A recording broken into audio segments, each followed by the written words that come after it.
Hello everyone, welcome to this session of Clinkcast webinar series. This webinar is brought to you by Clink IT Solutions. We are an IT consultancy company and Microsoft partner. We have about a team of over 40 superheroes and working with customers in the US, the UK, Australia, Philippines, and Singapore.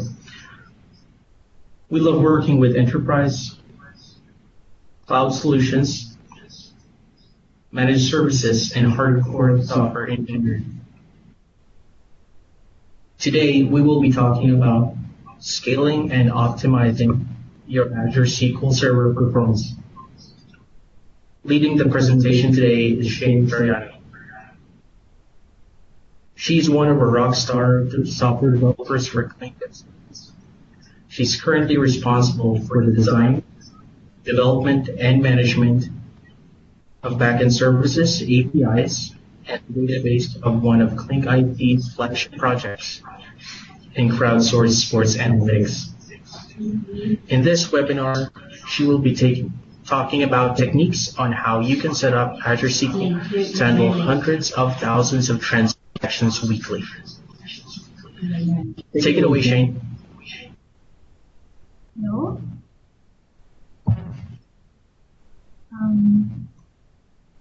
Hi everyone, so my name is Shane Soriano. Today we will be talking about scaling and optimizing your SQL Server's performance.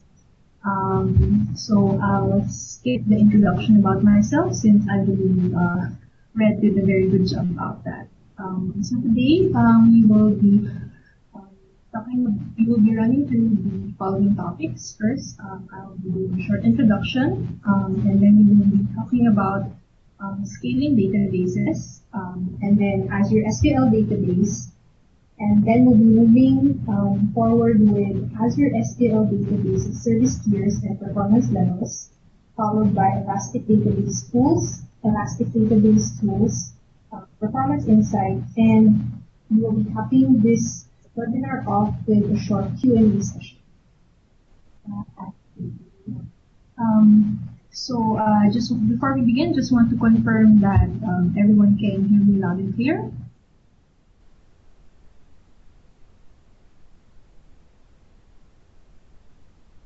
Okay, so I believe that we're having some really difficult maths in terms of audio, so just give me a moment to fix that right now.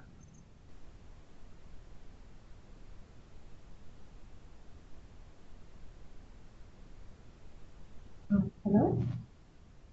Just want to confirm that everyone can hear me loud and clear.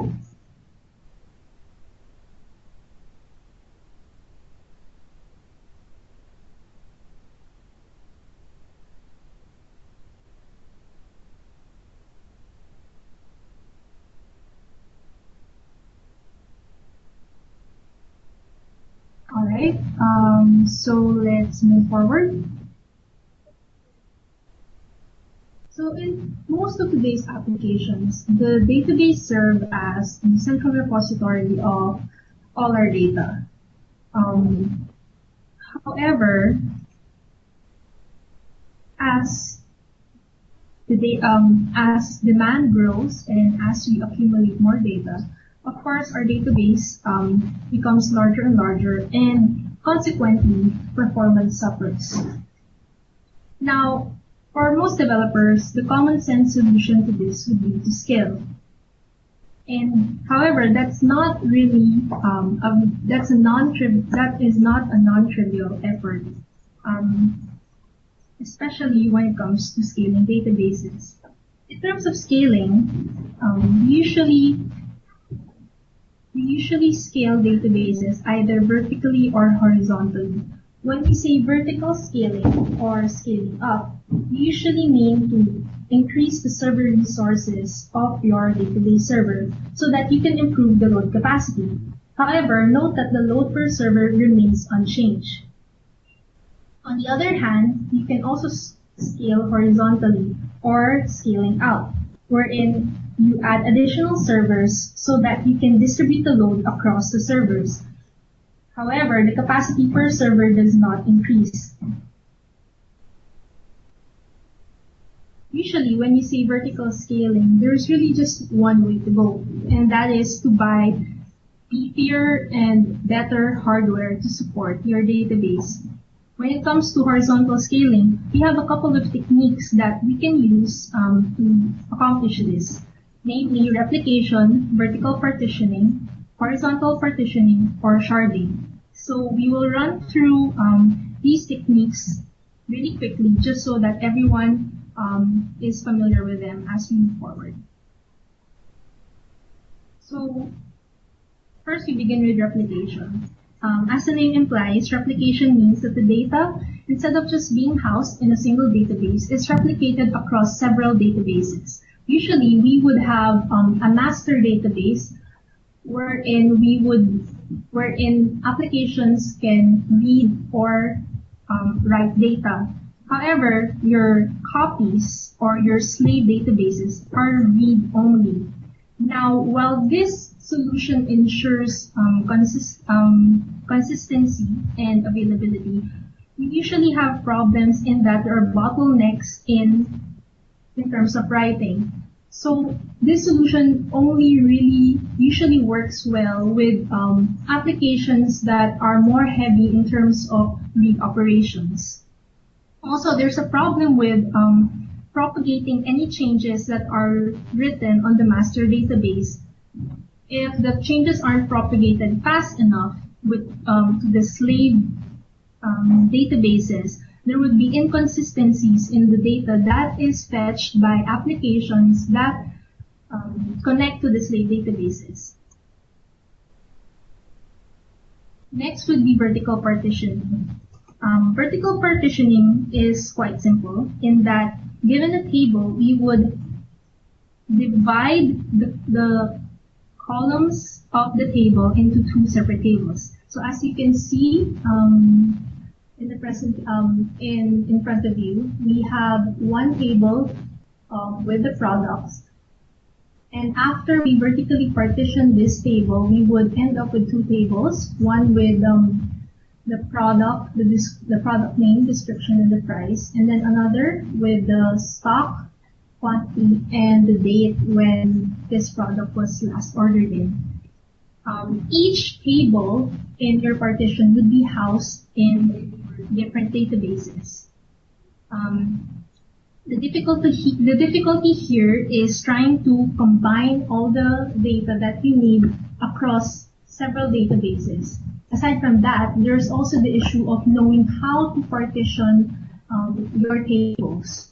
How do you partition them, in what way that makes sense, and that will not cause any performance issues. Lastly, we have horizontal partitioning or sharding. So, as opposed to vertical partitioning, horizontal partitioning divides your tables across different rows.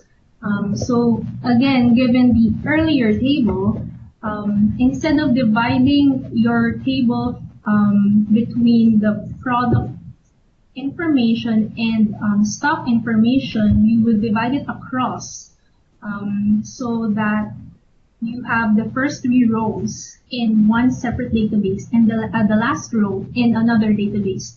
So sharding actually introduces a lot of complexity, although it provides a measure of flexibility in terms of being able to add more data in new databases later on. How would you divide your existing data that it makes sense and in that you would not have hotspots, or you would be able to distribute the load evenly? So as you can see, there are pros and cons to whichever method of scaling, whether it be vertical or horizontal, that you choose. So in terms of vertical scaling, the good thing with that is that it's really straightforward. There's one solution for that, and that's to buy better hardware. However, in doing so, you would require downtime to actually move the data from your existing server to your new server. Also, having a single database introduces a single point of failure. In case of disaster or a power outage, how would you be able to provide the data that your application needs, especially for mission-critical applications? Also, vertical scaling is a rather costly endeavor. So, in the beginning, you might think that the cost is just minimal, but as you keep on growing, the costs grow exponentially. And it's not just the hardware. Once you have more powerful servers, you have to think of power in terms of electricity, how you're able to cool your hardware, especially if it's rather powerful. And lastly, there are limitations to how large you can scale. Eventually, you won't be able to scale vertically anymore. And this can be caused by several factors, not just in terms of your budget, but also to what available hardware there is in the market. And lastly, you will reach a point wherein even if you scale your hardware even more, you would not achieve any performance gains.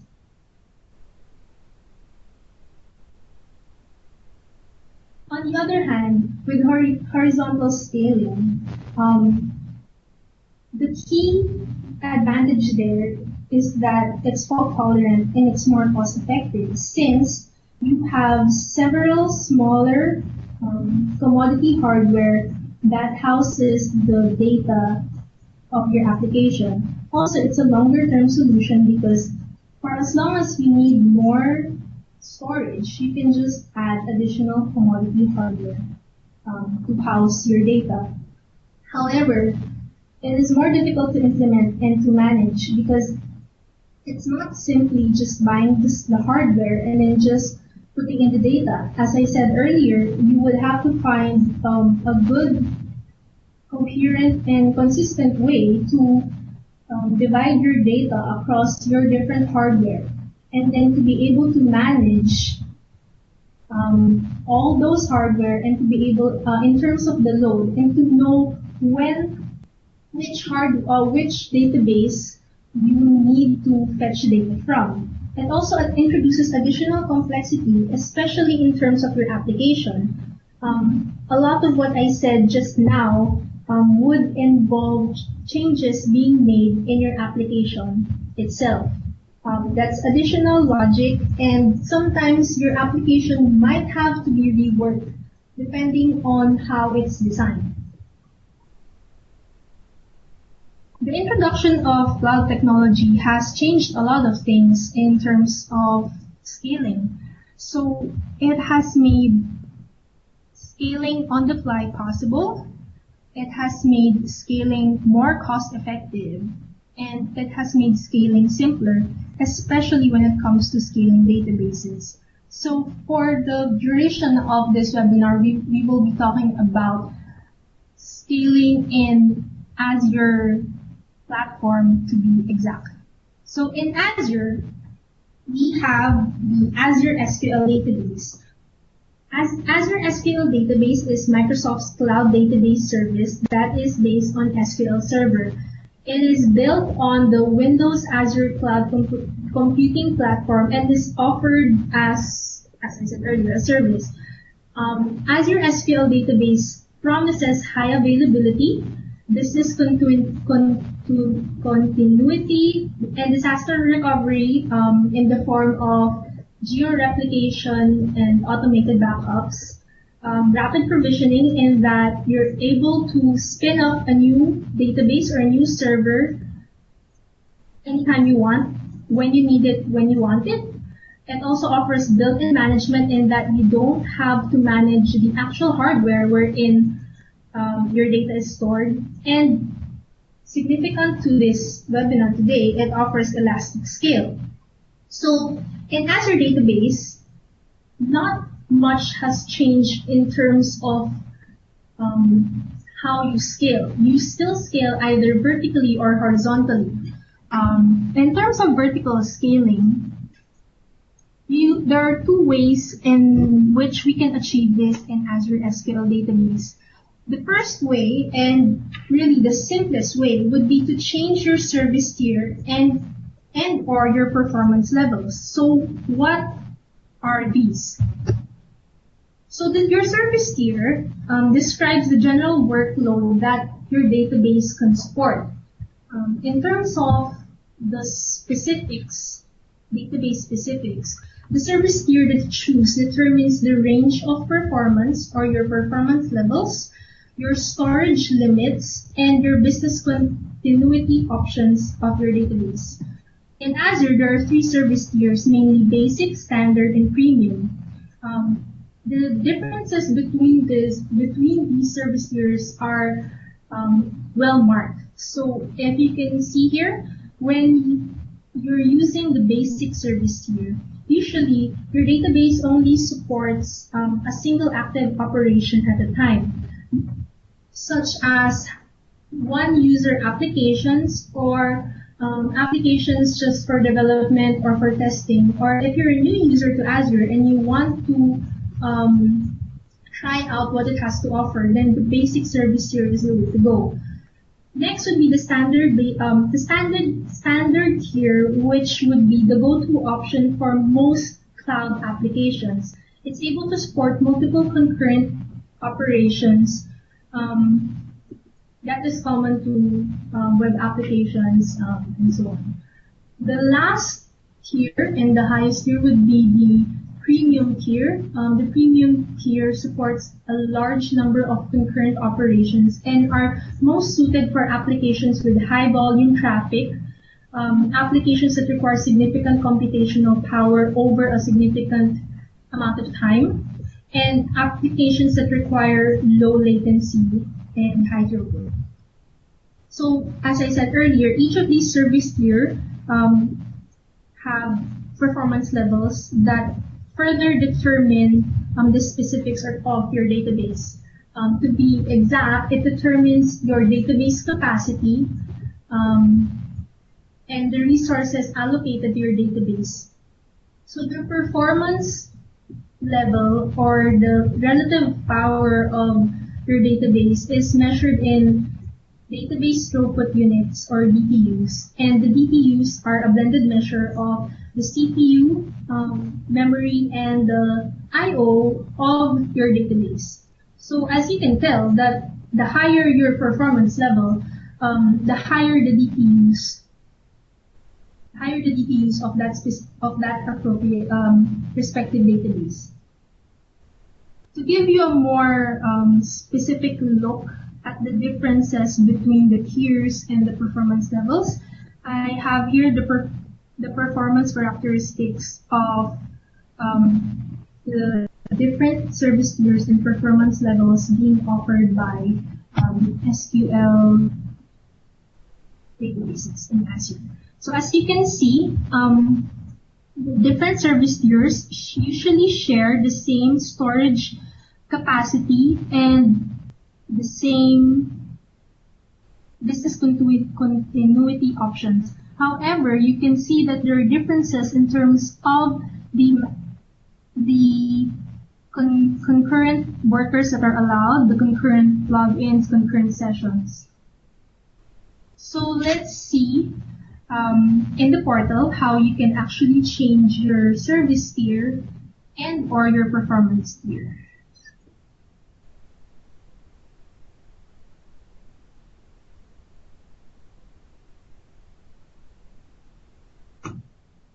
Let's see.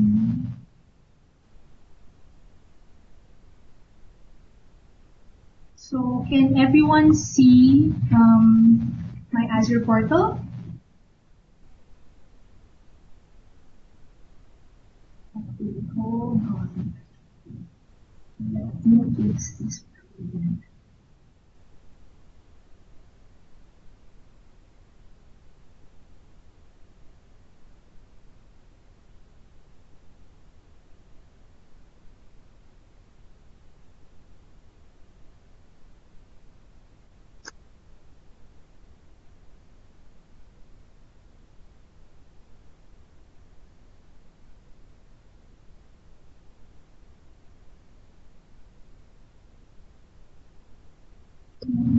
see it now.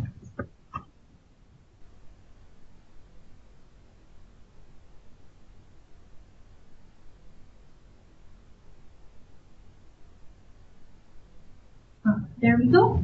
So right now we are in one of my Azure accounts. As you can see here, I have a database. For people who are not familiar with Azure Portal, I will show you how it looks like when you visit it. So this is how the Azure Portal looks like when you navigate to it for the first time. Here at the side, you can see that there are the different services that Azure offers. Here you can see I have in the SQL databases, so I can click that, or I can browse here at the bottom and look for SQL databases. Upon clicking that, Azure presents me with the blade wherein I can find a list of all my SQL databases hosted in this Azure account. So I will click the ClinkCast DB database. And once you click that, another blade will appear that will display all the details, or all the summary of the details of your database. As you can see here, the pricing here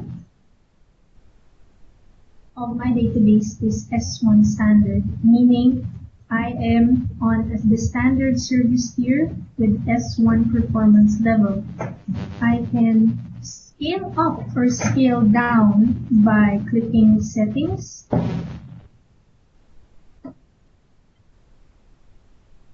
clicking the pricing tier over here,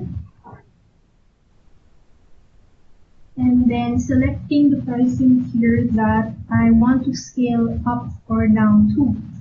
So right now I am on standard S1 and I'll be moving up to standard S2. So I will just be selecting that and then hitting select and just let Azure do all the work for me. So the nice thing with vertically scaling with Azure is that there's actually no downtime involved. What happens is that Azure provisions your new database, a new database with the new performance or service tier that you have selected. It would copy over your data to that database. And there is only a brief downtime wherein you would be reconnected from the old database to the new database. And then you're actually quite good to go. So you can see here you have the status, online updating database pricing here from S1 standard to S2 standard. So usually this doesn't take a while, this does not take long, definitely within minutes.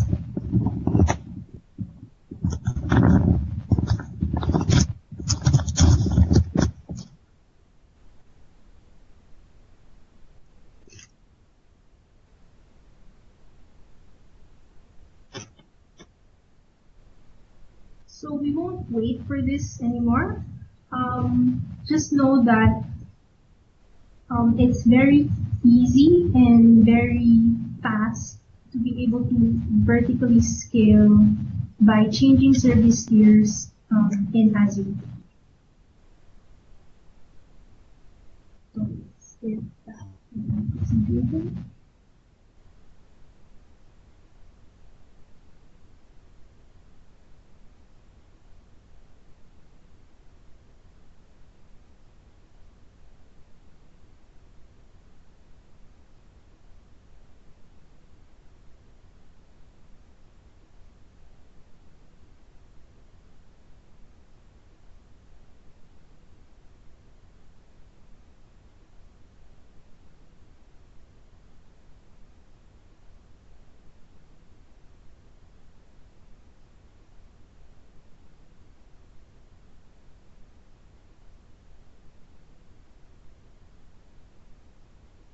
Some difficulty here in going back to the presentation. Hold on, let me change this.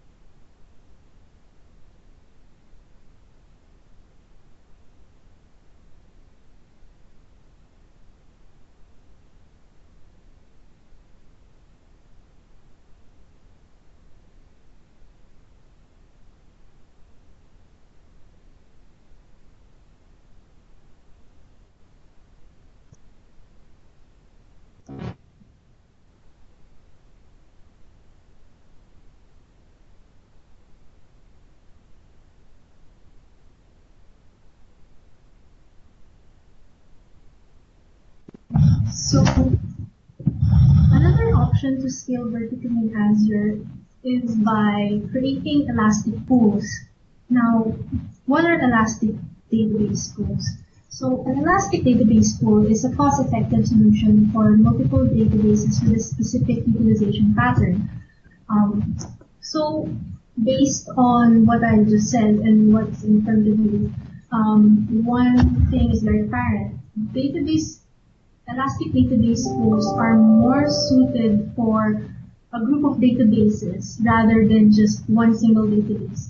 Elastic database pools work on the premise and work on the along the premise in that if you have a pool of resources, a large pool of resources that are being shared, these resources are better utilized versus having, instead of each database having its own individual shared resources. How it works is that you have eBTUs or elastic BTUs that you assign to an elastic database pool. You then assign or associate databases within this elastic database pool. And within that pool, these databases can scale up or down accordingly depending on their need. The best databases that work for elastic database pools are databases that have peaks and valleys in terms of its utilization pattern. Meaning there are times when the resources aren't really being used, so it has a bit of a downtime, and then it will encounter spikes in terms of demand. Now, for example, you have a database with this kind of utilization.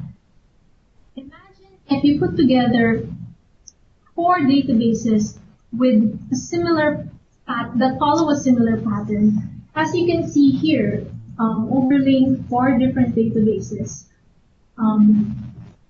you would see that there's less downtime being experienced overall. So you're able to better use your database resources. And imagine if you have 20 databases with a utilization pattern of peaks and valleys. As you can see here, your 20 databases don't go past 100 BTUs. So you can surmise that these 20 databases altogether can share 100 BTUs instead of having 20 different databases that have at most 100 BTUs. Imagine, if you remember going back to the table earlier, 100 BTUs is already standard here S3, I believe. So you can tell that it's rather expensive. So given this case for elastic database pools, when should you use elastic database pools over having individual resources allocated to your database? So when the sum of the BTUs of the single databases that you are considering exceeds 1.5 times the eBTUs required for the elastic database pool, it is more cost effective to use your elastic database pool. Okay, so I'm sure that's a bit of a mouthful and a bit hard to wrap your head around.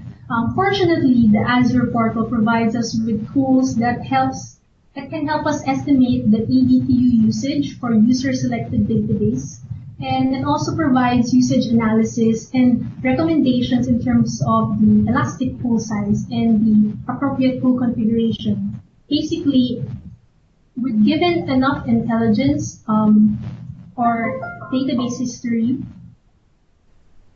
Azure will pretty much compute for you the best configuration, the best size for elastic database pool, and even tell you if it's better to just go with an elastic database pool or to have your individual service and performance tiers for your different databases. So here I have the performance characteristics for your Elastic Database Pool. So with Elastic Database Pools, your eDTUs are shared by all the databases in your pool. All your resources, this includes all your resources, including your storage, your concurrent workers, and concurrent logins. And then each of your databases can only use up a certain maximum amount of resources within the given eDTUs in your pool. So let's try out using the Elastic databases in Portal.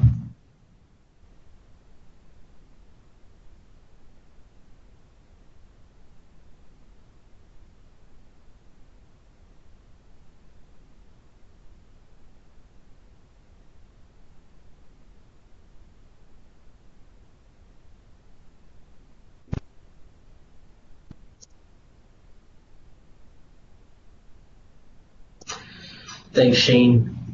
Now, just to summarize, we learned about vertical and horizontal scale, as well as their pros and cons. We also learned about techniques and scaling Azure. So Shane currently will be walking through this exact steps and how this works.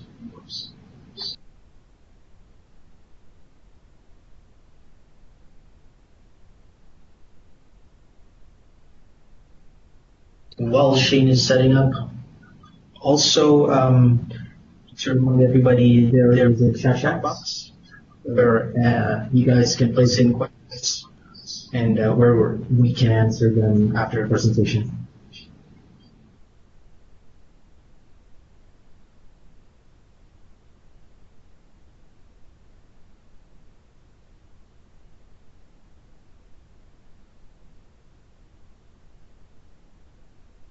So there we go. We're now back in the Azure portal. So to create an SQL Elastic pool, you first have to navigate to your SQL servers. So mind you that when you create an Elastic pool, all the databases that you assign to this pool have to be in the same server. So you select the server that's hosting your databases, and here you click the top new pool. So here we have the new the Elastic Database Pool Blade. We'll just fill this up very quickly, and then you select your pricing here that you believe would best accommodate your database pool. So right now, let's just go for the basic pool. You can change this later on anyway.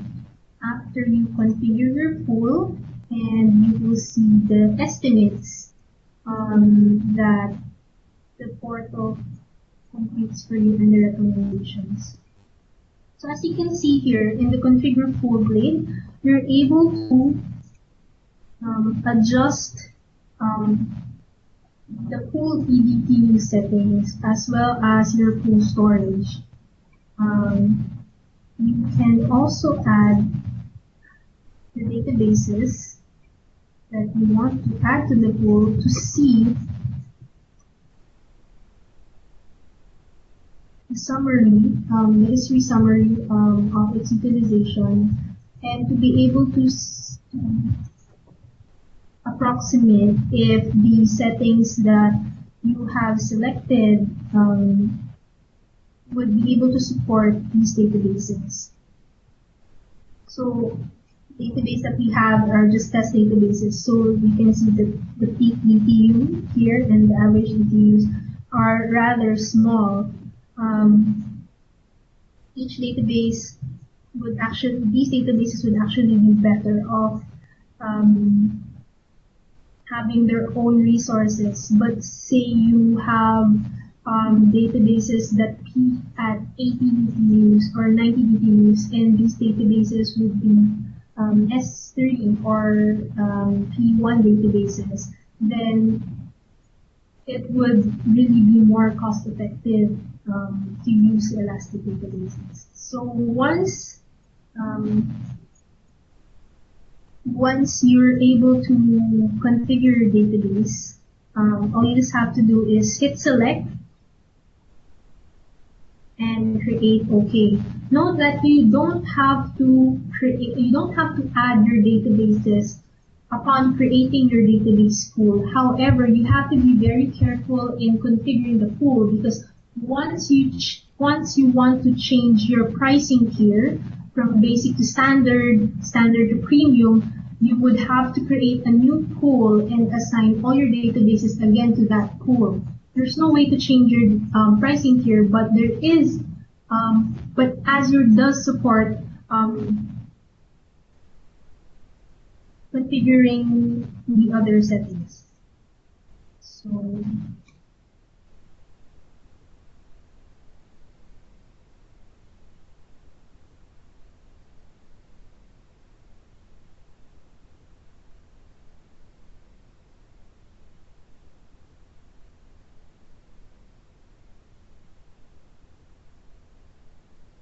So we have a question here from Andrew Anthony Alicante. Can you switch back to a lower tier? Yes, you can, but you have to create a new pool to do that. Once you've selected your pricing tier in Elastic Database Tools, that's it. You can create a new pool and just reassign the pools from your old pool to the new pool if you need to change your pricing tier. That's why it's very important to assess your utilization patterns and to compute, well, based on the estimations by Azure, determine which is the best pricing tier and the best pool that can support your databases.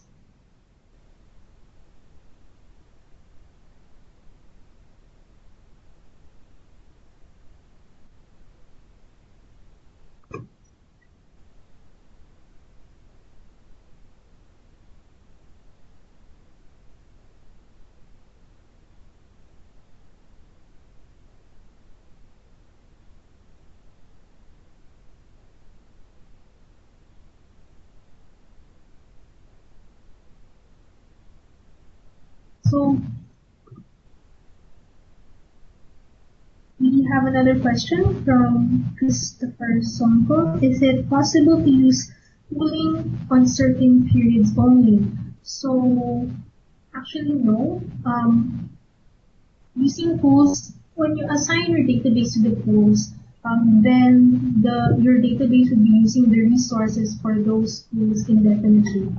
The nice thing with using Elastic Pools is if you assign a large number of pools in it with their own peaks and valleys, then if your database is actually not consuming any BTUs, it's not active, then you're not incurring any costs. You're not consuming any BTUs at all. But when the demand is large, you have a spike in your utilization, then your database would scale its resources up to the maximum allowable to be able to support the spike in the demand. I hope that answers your question.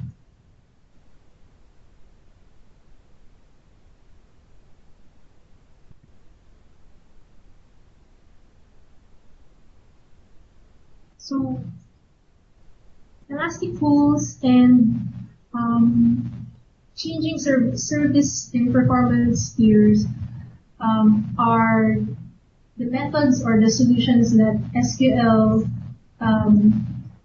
database in Azure supports in terms of vertical scaling. For horizontal scaling, we have Elastic Database Tools. So Elastic Database Tools is actually, it encompasses a number of tools and features to support horizontal scaling, particularly the sharding technique. For this webinar, we will only be talking about database client library, but the Elastic Database Tools also cover the split merge tool, which allows you to redistribute or to merge your data depending if you have to scale out or scale back in your Elastic Database Jobs, which allows you to automate certain management process.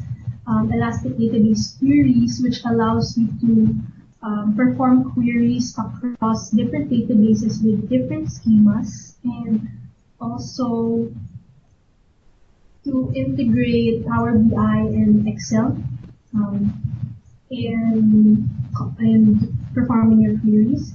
And you also have your Elastic Database Transactions.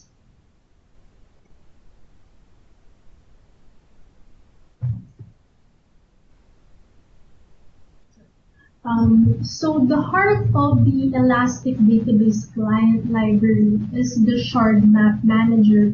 The Shard Map Manager is the management object in your application, as well as a physical database which contains and manages your shard maps, your shard locations, and the mappings of all your shard maps in your shard set.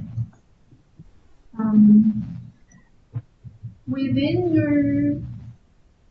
your shard map manager, you have your shard maps, which are just the mappings between your shard keys, or basically the key that you use to divide your data across to its respective shard or to the respective database where the data is physically stored.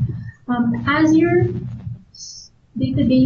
Elastic Database Client Library supports two different kinds of shard maps, namely the list mapping or the range mapping. The list mapping is supported for single or multi-tenant databases, and the range mapping is solely for your multi-tenant databases. So I have here an example of a list mapping. So given 3 shards or 3 databases, each database is dedicated to a single tenant, and your shard map would look something like the table at the right, wherein you have a shard key. Your shard key would be your tenant key, 1, 2, 3 in this case, and your shard would be the database. So tenant 1, which is stored in database 1, is mapped to that said database, and so on and so forth. Now, for multi-tenant list mapping, each database stores data for 1 or more tenants. So this is usually ideal if each tenant only have a small amount of data that is being stored. So for example, you're offering a service to a number of clients. You have a couple of clients that want to try out your service for a short period of time. Then having multiple tenants in a database would be most ideal because you're able to maximize the resources of a single tenant for multiple, single database for multiple tenants. In this case, multiple shard keys or multiple tenant IDs will be mapped to a single shard. So in this case, tenants 1 and 5 would map to database 1, tenants 7 and 10 to database 2, 2 and 3 to database 3. With range mapping is done for multi-tenants per database, wherein the tenant IDs, the data of the tenant IDs of tenants whose data is stored in a single database is continuously. So usually, range mapping is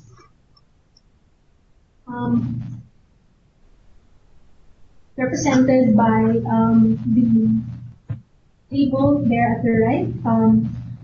As you can see, the first value, 1, is included in the range, whereas 5 is excluded. So the lower value is always inclusive, while the upper value is always exclusive.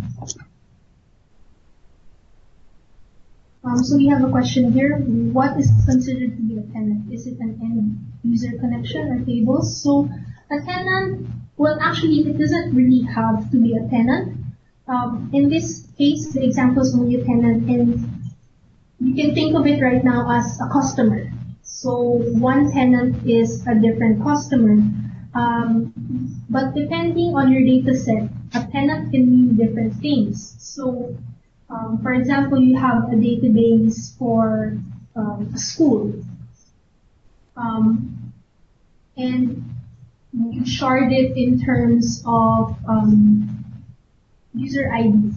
So your tenant here would be your user ID or user. So a tenant is really just a generic term.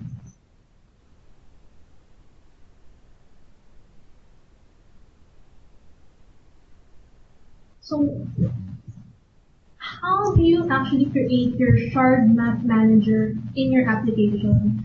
So the shard map manager uses the factory pattern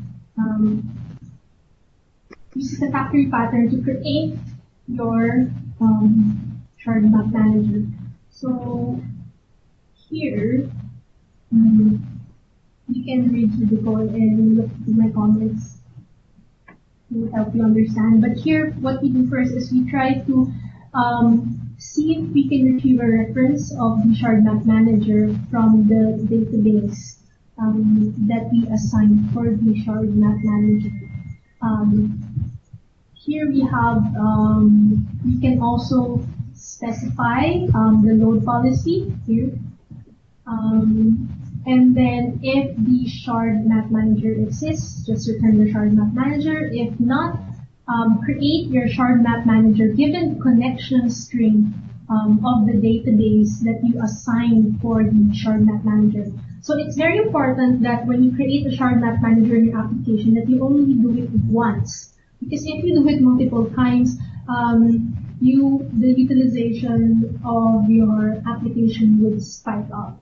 It would consume a lot of resources. So please be sure to include checks for the existence of a shard map manager throughout your application. So with the shard map manager, we can do a lot of things, or a lot of the basic things to perform sharding.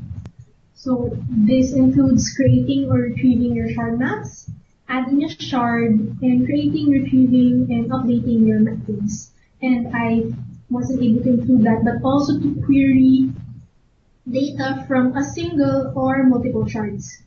So I will, for the next following slides, what I will be showing are example code snippets on how to perform the specific tasks that I enumerated earlier. I'll also be walking you through it so you understand.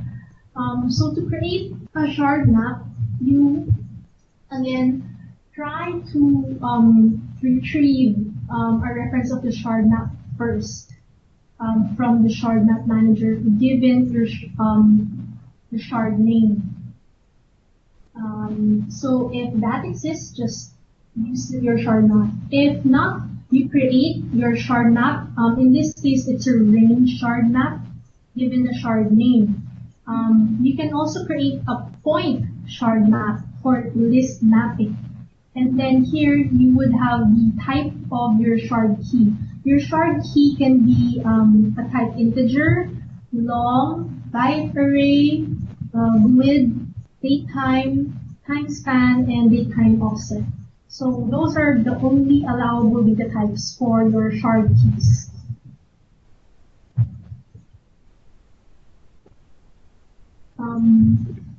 After you've created the shard map, you can create a new shard, and to map a date a shardlet or a data within that shard to the shard you just created. So to create a shard, you would need your shard map and your shard location. Your shard location is the physical location of the database that you will be creating the shard. It's important that the database at this location already exists, and your schema, the database schema has already been initialized in that specific database. I did not include that anymore in this code snippet, but just be aware that your code has to include database check for existence. If not, they create the database and then initialize it with the schema using a script or a stored procedure. So again, we try to get the shard at a given location. If it does not exist, create a shard at a given location. Once you've created your shard or you have retrieved your shard, you can create your range mapping with the range that you have specified in this new shard that you created. So, and then afterwards, you can now retrieve and modify the range mapping that you have created. I'll show you in the next slide how you can do that.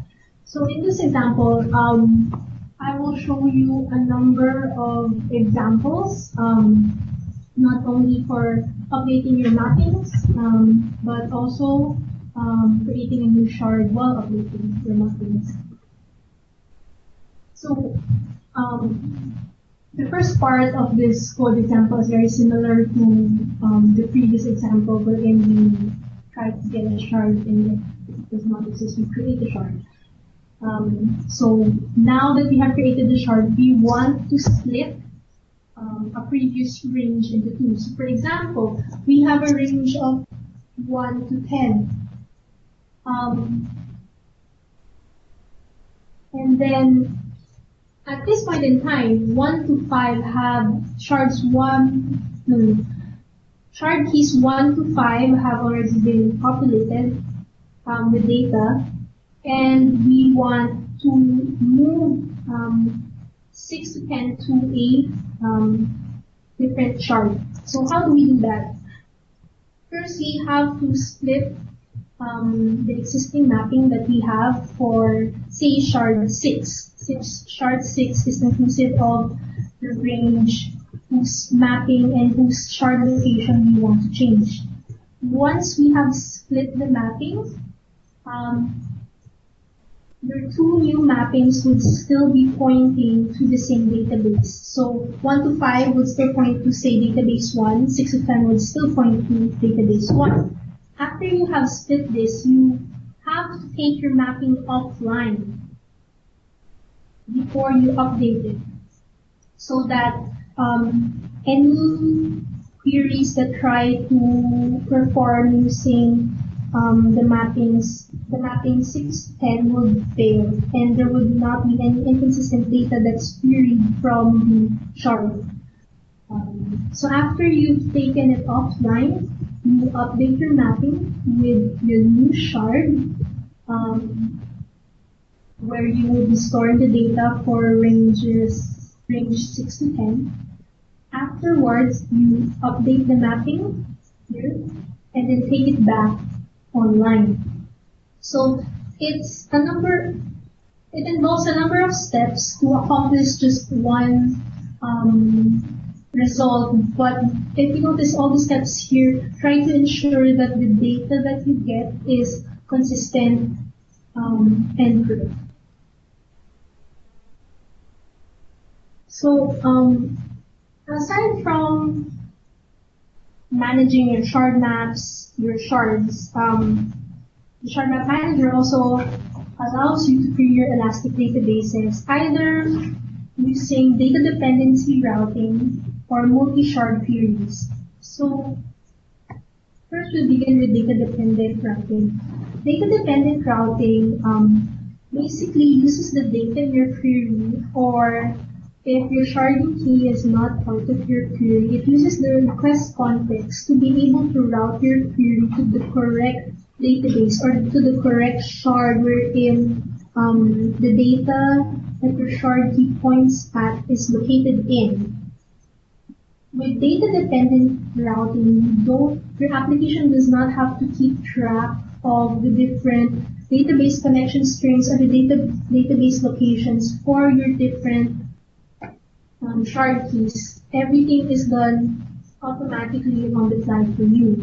And data-dependent routing also allows you to optionally validate your shard mappings. So it can happen that your mapping for a specific shard key is no longer valid due to, say, updating the mapping as we did earlier. So with data-dependent routing, the shard map manager checks with the local shard map if the mapping is still valid, and if not, it will update your shard map so that any future queries for that shard key would be correct. So what we have here is an example of how to accomplish data-dependent routing.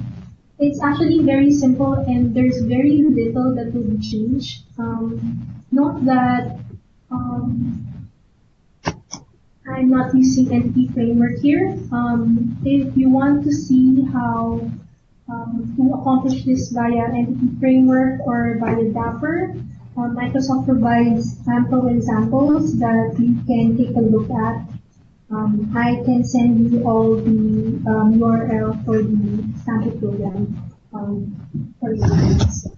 So here, the only thing that's really changed is that you have to have your shard map and your credential connection string. So your credential connection string is really just your ordinary database connection string, but without the server and the database name specified. You don't need to specify this because with data-dependent routing, your shard map will look up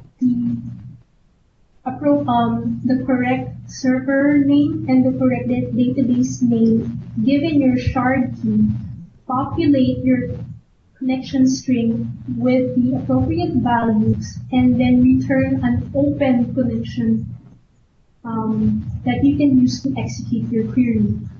So you can also use data-dependent routing with transient error handling.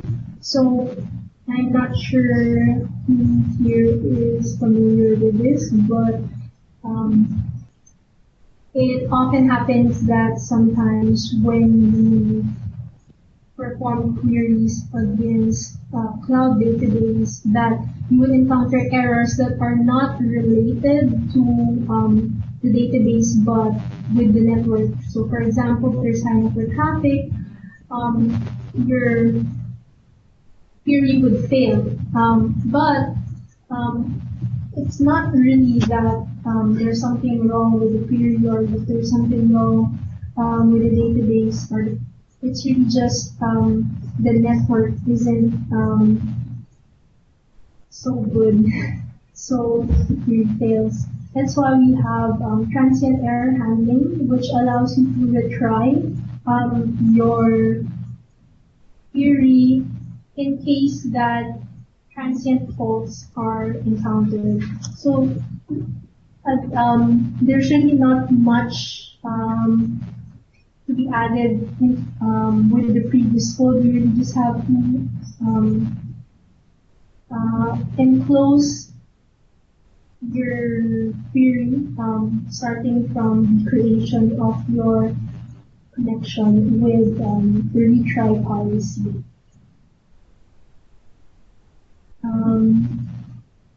Next, we have multi-shard queries. So multi-shard queries allows you to execute a query across a collection of shards. Whereas data-dependent routing only works for one shard at a time. The results of your multi-shard queries are assembled into a large single result using a union of. However, multi-shard queries have its limitations in terms of not supporting any validation for your shard map mapping, and also it does not validate if there's ongoing split merge operations being done. Your split merge being you are redistributing your shardlets with your data across different shards because you're scaling up or you're scaling down. So in that case, it would still run your query, and there's a possibility that the results that you would be getting might not be 100% correct, because it might be still querying databases that are no longer being in use, or you would have multiple results, multiple duplicate results. So performing multi-shard queries is also quite simple. There's not much you will be changing as with data-dependent routing. Your sole change should be in the creation of your connection. So whereas earlier you used the shard map to create and to open a connection given the shard key, here you would create an instance of the multi-shard connection given a collection of shards and your credential connection string. So here we are returning all the shards that are available in your shard map. However, you can use link to further filter out which shards you actually want to query against. Multi-shard query no longer needs any extra logic for transient error handling, because with multi-shard query you can specify a command timeout and it will keep on retrying your query until it is successful or the timeout has elapsed. So sometimes you want to improve your performance, and usually we think scaling is the way to go, but that's not always the case. Sometimes you can improve the performance of your Azure SQL database without actually scaling up or scaling out. So the Performance Insight tools in Azure provides you with intelligent tuning actions and recommendations, as well as gives you visibility on your query performance, so that you'll be able to see if there are other ways that you can improve performance, such as creating indices, correcting any schema issues, and you can also see if some queries are run longer than others, and maybe that can be refactored.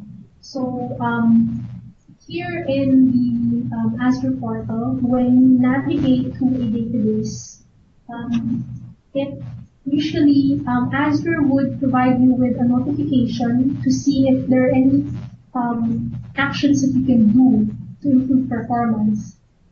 If this banner notification here at the top does not appear, you can also navigate here to the settings and click overview recommendations for queries.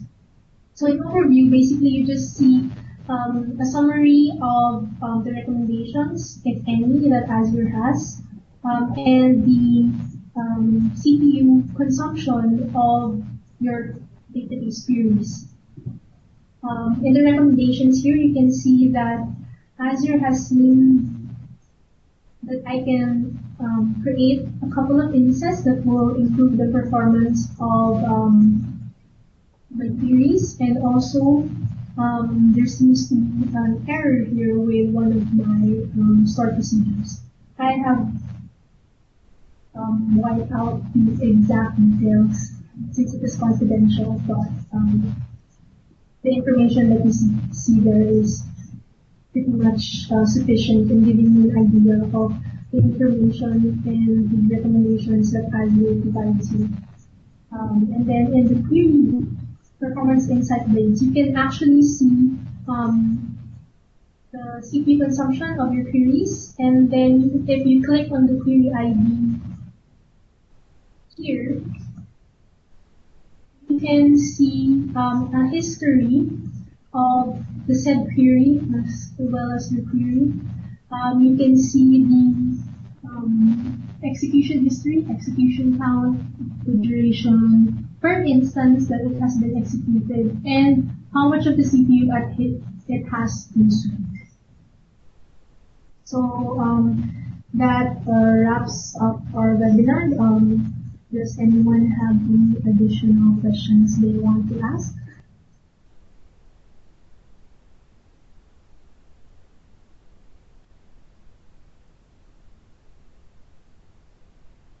Thank you, Shane, for the amazing presentation.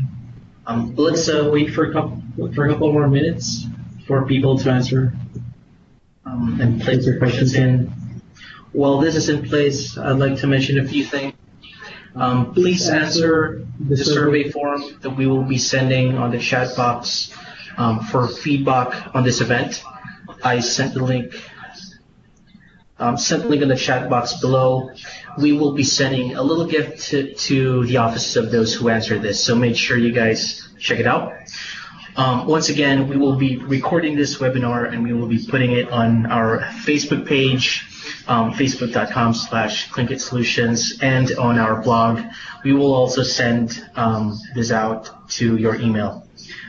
For more detailed inquiries and other questions for Azure SQL or cloud services in general, you may reach out to us at sales@clinkitsolutions.com.